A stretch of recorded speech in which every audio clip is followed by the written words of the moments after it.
pala yung DTF crayon sa Felix. Ginamit po to ng 7 araw na may total na 287 na meter.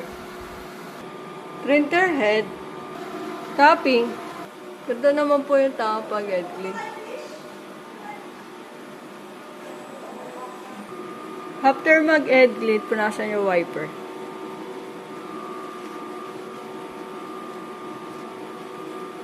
Yan yung cap.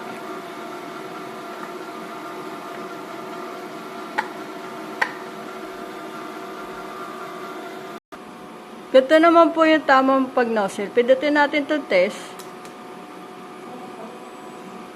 Ito nga po pala yung nozzle. Ang ink system ay tama lang. Ang waste stock nilinis sa Sabado. Ground wire. ABR. Ito naman po yung in-use supply. Mais naman. Ito naman po yung in-use supply.